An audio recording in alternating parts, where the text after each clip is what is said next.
Question number 10 देखिए दोस्तों आपके सामने। क्वेश्चन नंबर 10 में क्या कह रहा है कि दो तार एक ही पदार्थ के बने हुए हैं, यानी दोनों का मटेरियल जो है वो सेम है, y की वैल्यू, और एक समान आयतन रखते हैं, दोनों की वॉल्यूम सेम है, परंतु तार ए का अनुप्रस्थ प्रतिच्छेद क्षेत्रफल यानी area of cross section A है और तार दो जो है उसका area of cross section 3a है। यदि F बल लगाने पर तार ए की लंबाई डेल्टा x चेंज होती है तो आपको बताना है कि वही वृद्धि करने के लिए कितनी फोर्स की आवश्यकता है। थोड़े से कंफ्यूजिंग और डीप कंसेप्ट के क्वेश्चंस हैं, तो ध्यान से देखिएगा। कई बार क्या होता है कि बच्चे को यह नहीं चल पाता है पता कि कौन सा फॉर्मूला किस हिसाब से लगाए। तो सबसे पहले देखिए, आप लोगों को दे रखा है कि दोनों एक ही मटेरियल के बने हुए, यानी y की वैल्यू जो है वो दोनों के लिए कांस्टेंट हो। y कांस्टेंट हुआ हमारे पास में। देन उसके बाद कह रहा है एक समान आयतन है, वॉल्यूम जो है वो दोनों की कांस्टेंट है। तो जो चीजें कांस्टेंट होती हैं वो फॉर्मूले में आने बहुत ही जरूरी है। अब आपसे क्या कह रहा है कि तार एक जो है उसका अनुप्रस्थ एरिया ऑफ क्रॉस सेक्शन दे रखा है, दूसरे का एरिया ऑफ क्रॉस सेक्शन दे रहा है। पहले पे अगर मैं F फोर्स लगाऊं तो डेल्टा x लेंथ में चेंज हो रहा है, उतना ही लेंथ में चेंज करने के लिए कितनी फोर्स की आवश्यकता होगी सेकंड वायर पे, F की वैल्यू निकालनी है। तो पहले आप यंग्स मॉडुलस ऑफ इलास्टिसिटी का फॉर्मूला लिखेंगे तो क्या बनता है देखिए, y is equals to F upon A, और यहां पर बनता हमारे पास में डेल्टा L अपॉन L, ये बनता है। अब आपको इसमें वैल्यू किसकी निकालनी है, F की, तो F को एक साइड कर देते हैं। F is equals to Y A delta L upon कितना हुआ L। अब देखिए ध्यान से, y की वैल्यू कांस्टेंट है तो y क्वेश्चन में दे रखा है, एरिया जो है आपको दे रखा है इसमें, ठीक है। डेल्टा L लेंथ में कितना चेंज है इसकी बात कर रहा है, पर लेंथ की बात नहीं हो रही है। तो इस L को हम रिमूव करेंगे, क्यों? क्योंकि आपको वॉल्यूम लेकर आनी है। तो हमें पता है आयतन जो होता है उसको क्षेत्रफल इंटू लंबाई लिखा जा सकता है। तो L की वैल्यू यहां से उठा के यहां लाएंगे तो L इज इक्वल्स टू कितना बन जाएगा, V अपॉन A। अब ये वैल्यू जैसे ही पुट करेंगे तो हमारे पास बनेगा F is equals to Y, L की जगह V अपॉन A लिखेंगे तो ऊपर चला जाएगा, तो ये बन जाएगा आपके पास में A square delta L upon करके V। अब देखिए फोर्स को रेशियो में लिखेंगे तो ये बना हमारे पास F1 अपॉन F2। यंग प्रत्यास्थता गुणांक दोनों का सेम है तो कैंसिल आउट हो जाएगा। एरिया दोनों का अलग है तो A1 upon A2 whole square बन गया। लेंथ की बात करते हैं, चेंज इन लेंथ दोनों का सेम है, डेल्टा x कट जाएगा इसमें। वॉल्यूम जो है आपके पास वो कांस्टेंट है, तो सीधी सी बात आई हमारे पास फोर्स जो है वो एरिया के रेशियो पे डिपेंड करेगा। अब देखिए, पहले वाले वायर के लिए आपने फोर्स लगाई F, तो हमने लिखा F। सेकंड वाले की फोर्स आपको निकालनी है। फर्स्ट वाले का एरिया जो है वो A दे रखा आपको इसमें A, और सेकंड वाला जो वायर है उसका एरिया आपके पास में है 3A। ये बन जाएगा हमारे पास 3A होल स्क्वायर। A से A कैंसिल आउट, 1 अपॉन 9। आपको F2 की वैल्यू निकालनी है, क्रॉस मल्टीप्लाई कर लीजिए। F2 इज इक्वल्स टू बनेगा हमारे पास में 9F, यानी सेम लेंथ एलोंगेट करने के लिए, समान लंबाई में परिवर्तन करने के लिए आपको पुरानी फोर्स की 9 टाइम्स फोर्स जो है लगानी पड़ेगी। तो 10th क्वेश्चन का करेक्ट आंसर आपके पास बी ऑप्शन हो। नेक्स्ट क्वेश्चन नंबर 11 देखिए, आपको क्या दे रखा है कि 8 सेंटीमीटर लंबा एक वायर है, लेंथ दे रखी है, ये इसकी डेंसिटी दे रखी है, वाले रबड़ की रस्सी के यंग प्रत्यास्थता गुणांक y की वैल्यू दे रखी है, को एक कमरे की छत से लटकाया जाता है, इसके स्वयं के भार के कारण इसकी लंबाई में वृद्धि कितनी होगी। देखिए आप लोगों को थ्योरी में क्लियर बता रखा है कि स्वयं के भार के कारण किसी भी वायर के अंदर में जो लेंथ में चेंज होता है उसका फॉर्मूला कितना है। देखिए तो हम लिखेंगे स्वयं के भार के कारण, स्वयं के भार के कारण लंबाई में परिवर्तन, चेंज इन लेंथ कितना है। मैं इसको यंग्स मॉडुलस ऑफ इलास्टिसिटी के रूप में लिख रहा हूं, तो आप ऐसे लिख सकते हो y is equals to 1 upon 2 F upon आपके पास बनेगा A, और यहां पर बनेगा हमारे पास में डेल्टा L, और ये बन जाएगा L। याद करने का तरीका आसान रहता है, इसीलिए यंग्स मॉडुलस ऑफ इलास्टिसिटी का जो फॉर्मूला है उसके आगे 1 अपॉन 2 लगाना है। ये ऑलरेडी मैं आपको कॉन्सेप्ट बता चुका हूं। अब इसमें वैल्यू किसकी निकालनी है, आपको इस डेल्टा L की वैल्यू निकालनी है। तो हम एक काम करेंगे, डेल्टा L इक्वल्स टू क्या बन जाएगा, y और डेल्टा एल की वैल्यू इंटरचेंज कर देंगे, ये बन जाएगा आपके पास में F L upon 2a into Y. अब देखिए कौन सी वैल्यू रखनी है और कौन सी हटानी है, तो ध्यान से देखिएगा। इसमें सबसे पहले आपको डेंसिटी दे रखी है, तो डेंसिटी होती है मास अपॉन वॉल्यूम, तो आपको यहां पर m दिखाना पड़ेगा, तो फोर्स जो है उसको स्प्लिट करें, m into G L upon, ये बन जाएगा 2a इंटू वाई। अब जो जो डाटा दे रखे हैं उन डाटास को रखना है।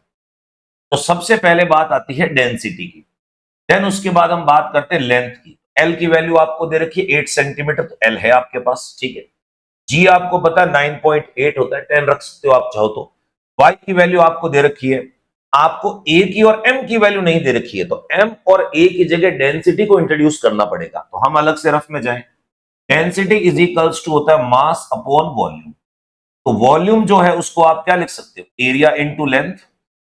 अब आपको इसमें m और a की वैल्यू एलिमिनेट करनी है, तो m अपॉन a की जगह मैं क्या लिख सकता हूं, l को यहां शिफ्ट करो, आप कहोगे m upon a is equals to rho into L, ये वैल्यू पुट कर देंगे, तो आपके पास बनेगा ये m अपॉन a की जगह रो एल, यानी डेंसिटी एल स्क्वायर इंटू जी अपॉन करके हो गया 2 इंटू वाई। अब ये वैल्यूज अगर मैं पुट करता हूं, तो डेंसिटी आपके पास में कितनी दे रखी है 1.5 मल्टीप्लाई, लेंथ आपके पास में है 8 इंटू 10⁻⁻², इसका होल स्क्वायर।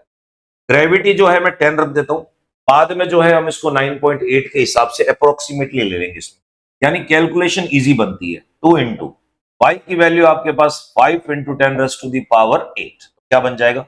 सबसे पहला काम पावर्स इकट्ठी करेंगे, देखिए 10 की पावर ये बनेगा आपके पास -4, 8 ऊपर आएगा -12 हो गया, और +1 तो ये बन गया -11। नंबर आपके पास में ये 2 है और ये चीजें, इसको मैं इससे कैंसिल आउट करता हूं, ये आपके पास बनेगा 0.3। 8 का स्क्वायर करोगे 64, 64 का हाफ किया 32, तो 0.3 मल्टीप्लाई हो गया हमारे पास में 32। अब इनको मल्टीप्लाई कर दें, कितना बन जाएगा ये 6 9 9.6 10⁻⁻11, ये आपके पास में आएगा मीटर में। तो मैंने इसमें 10 यूज किया है, एग्जामिनर चाहे तो 9.8 भी यूज करता, तो 9.6 10⁻⁻11, तो देखो एग्जैक्ट वैल्यू आ रही है हमारे पास में, बी ऑप्शन जो है वो 11th क्वेश्चन का करेक्ट आंसर है दोस्तों। नेक्स्ट क्वेश्चन नंबर 12, 200 मीटर गहरी झील में एक गेंद को गिराने पर इसके पेंदे पर जब वो इसके बॉटम पर पहुंचती है, तो इसकी वॉल्यूम जो है वो 0.1% रिड्यूस हो जाती है, तो गेंद के पदार्थ का आयतन प्रत्यास्थता गुणांक बताइए, यानी बल्क मॉडुलस ऑफ इलास्टिसिटी बताना है। तो आप लोगों को पता है कि आयतन में परिवर्तन के कारण जो बल्क मॉडुलस ऑफ इलास्टिसिटी होता है, जिसको आयतन प्रत्यास्थता गुणांक कहते हैं, A इज इक्वल्स टू, ये बनेगा हमारे पास में delta P upon delta V upon V। देखिए परसेंटेज की बात कर रहा है, तो सबसे पहला काम हम एक काम करेंगे, प्रेशर की वैल्यू निकालेंगे। तो प्रेशर आपके पास में जो होता है इसको हम कह सकते हैं H rho into G whole divided by volume का परसेंटेज दे रखा 0.1, तो 0.1 परसेंटेज है, तो हम ऐड कर देंगे इसमें।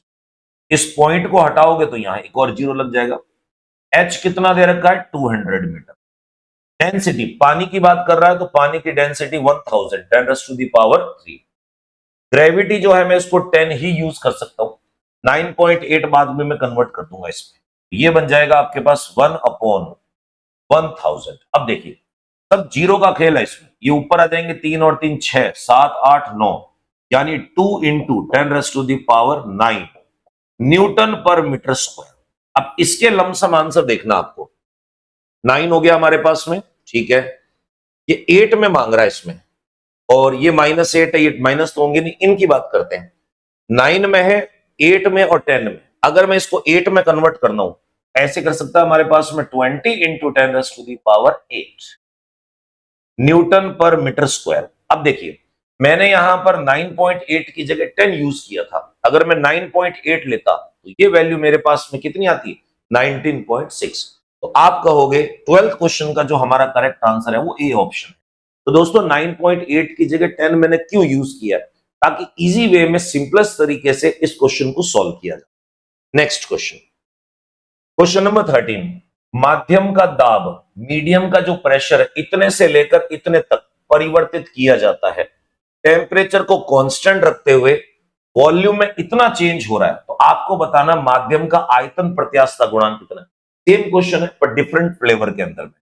तो आप लोगों को पता है कि bulk modulus of elasticity it will be delta P upon delta V upon V होगा। अब देखिए, परिवर्तन की बात कर रहा है प्रेशर में, यहां से यहां तक चेंज हो रहा है, तो आप इसको ले सकते हो P2 minus upon delta V upon V. अब वैल्यूज पुट कर दीजिए।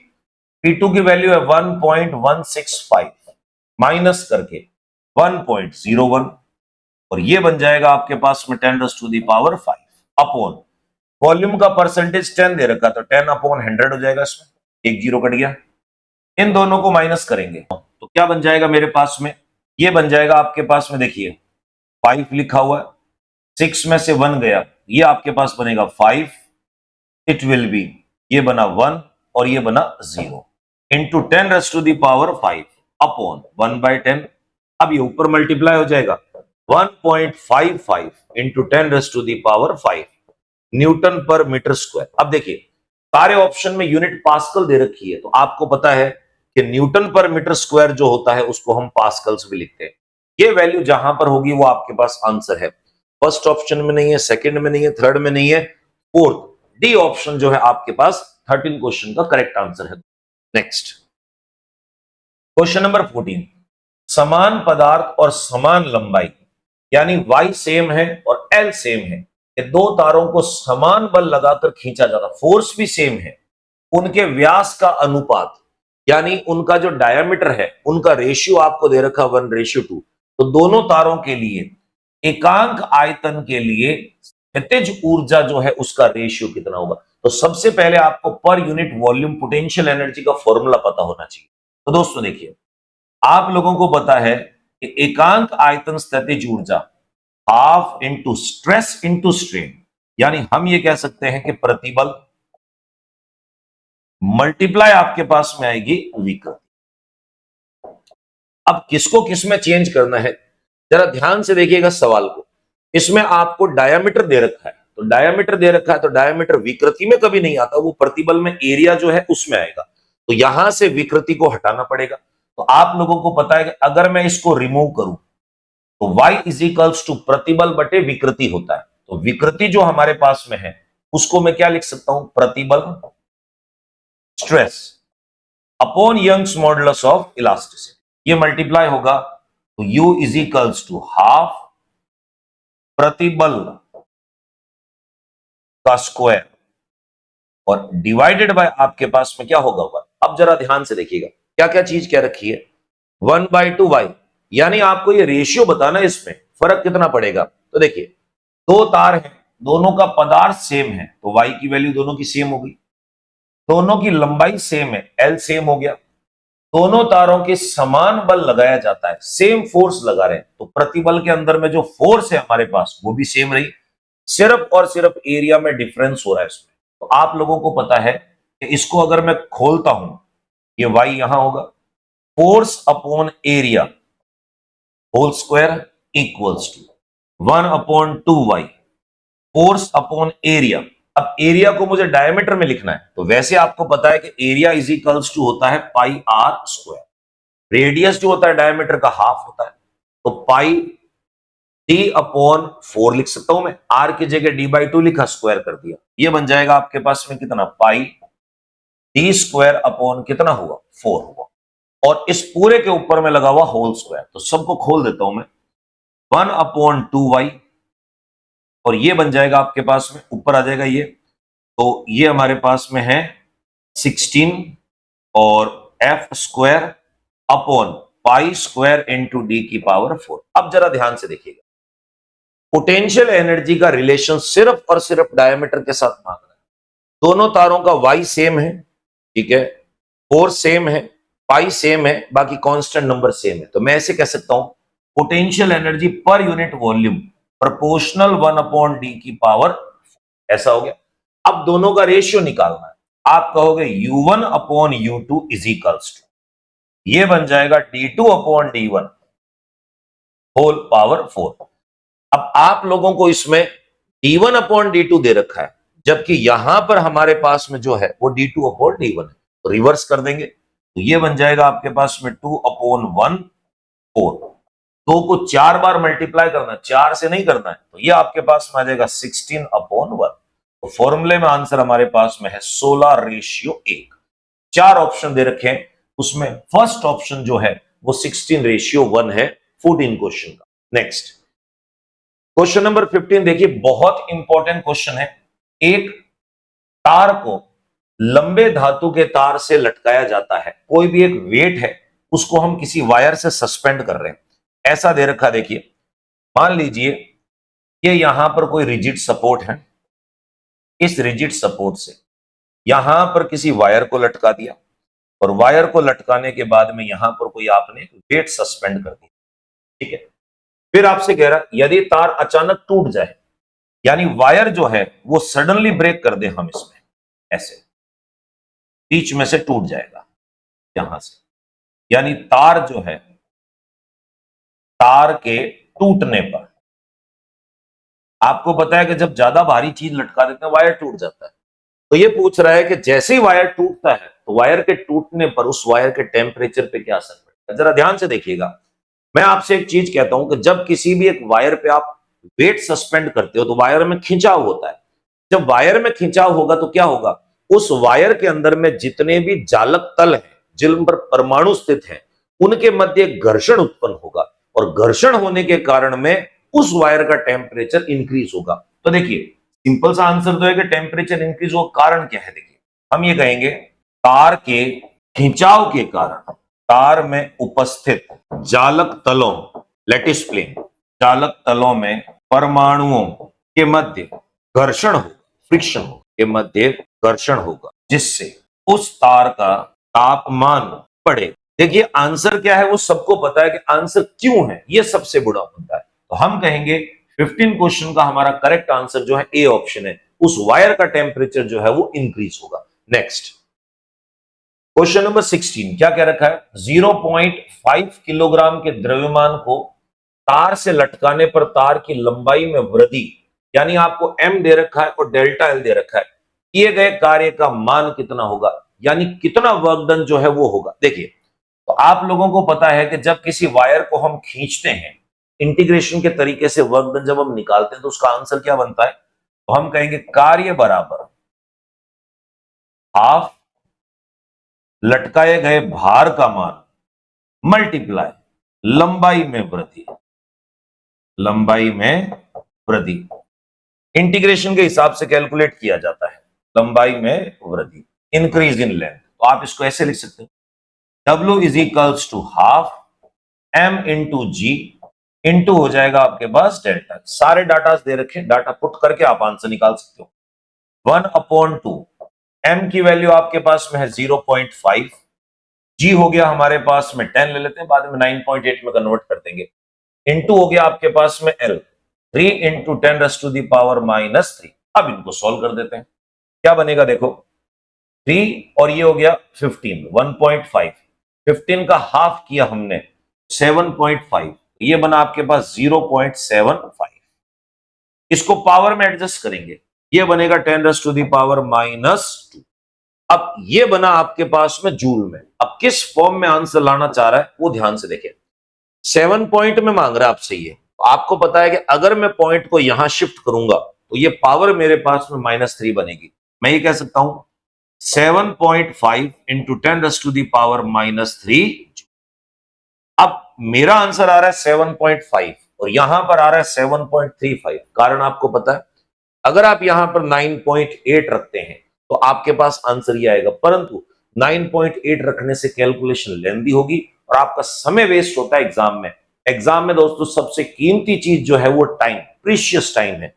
तो टाइम को बचाने के लिए, सिंप्लिसिटी के लिए मैंने 10 यूज किया है, यानी 16वें क्वेश्चन का करेक्ट आंसर आपके पास में बी ऑप्शन है दोस्तों। नेक्स्ट क्वेश्चन नंबर 17, यदि तार में विकृति स्ट्रेन जो है वो आपके पास 1/1000 से अधिक नहीं हो सकता, यानी विकृति की वैल्यू दे दी, y की वैल्यू दे रखी है तो स्टील के लिए है, तो तार का व्यास डायमीटर आपको दे रखा है, तो लटकाया गया तो अधिकतम भार कितना होगा। फॉर्मूला आप लोगों को पता है, Young's modulus of elasticity, y is equals to F upon A, multiply करके हो गया डेल्टा एल, और यहां पर एल है। क्या चीज निकालनी है, फोर्स निकालनी है, एफ निकालना है। F is equals to Y into A delta L upon कितना हुआ एल। अब देखो y की वैल्यू कितनी है हमारे पास में, 2 इंटू 10⁻11, ओके, मल्टीप्लाई एरिया निकलता पाई आर स्क्वायर से, जबकि आपको डायमीटर दे रखा है।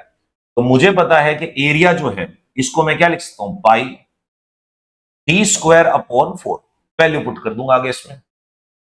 डेल्टा एल की जो वैल्यू आपके पास में है वो हमारे पास में, देखिए अब देखो डेल्टा एल जो है इसको सॉल्व करने की जरूरत नहीं है कि डेल्टा एल अपॉन एल की पूरी विकृति होती है हमारे पास, और विकृति की वैल्यू दे रखी है 1/1000, तो पूरे की जगह में 1/1000 लिख दूंगा। क्वेश्चन बड़ा सिंपल बन गया। सबसे पहला काम, एक बार डी की वैल्यू रखें फिर पावर से इकट्ठी करते हैं।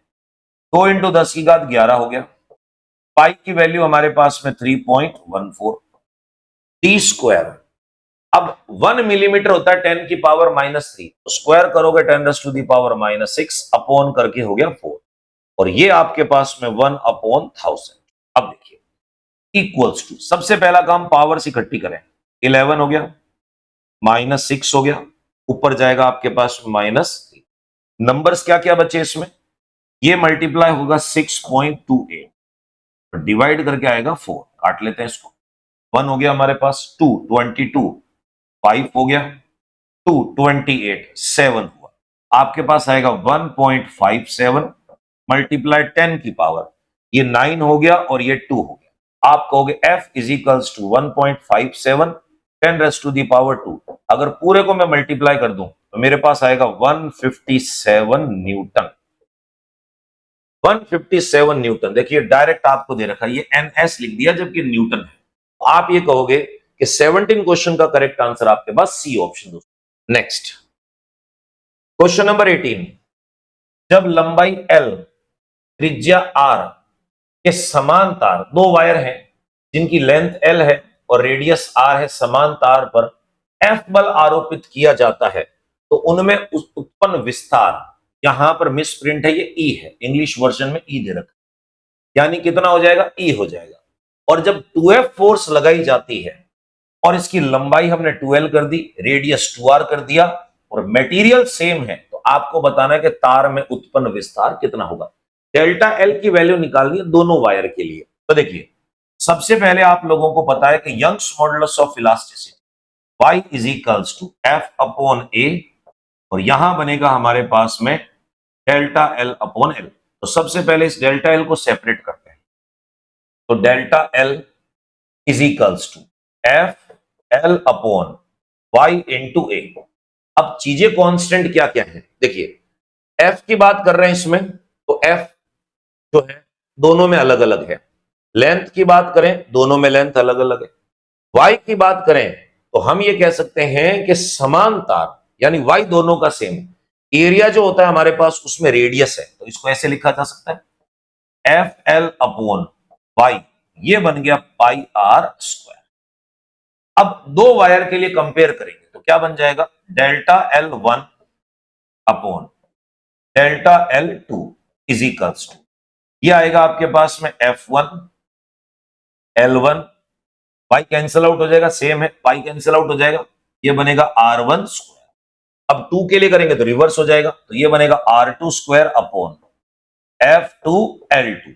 अब देखिए दोनों को कंपेयर कर लेते हैं, तो यहां लिख देता हूं मैं नीचे, इसको देखो क्या बन जाएगा, पहले वाले के लिए E है तो E हो गया, दूसरे वाले में डेल्टा L2, ये कैलकुलेट करना है, पहले वाले में फोर्स F है, पहले वाले की लेंथ L हो गई आपके पास, पहले वाले का रेडियस आपके पास में R है, तो पाई आर स्क्वायर मल्टीप्लाई, दूसरे वायर में फोर्स कितनी है 2F, दूसरे वायर में जो लेंथ है ये बन गई आपके पास 2L, और दूसरा वाला जो वायर है उसका रेडियस 2R है, तो मैं इसको ऐसे लिख सकता हूं, यहां पर 2R की बात करें, देखो पाई मैंने लिख दिया, हालांकि पाई कट जाता है इसके अंदर में, ये बन जाएगा आपके पास में 2R का होल, पाई लिख देता हूं ताकि कैंसिल आउट हो गया।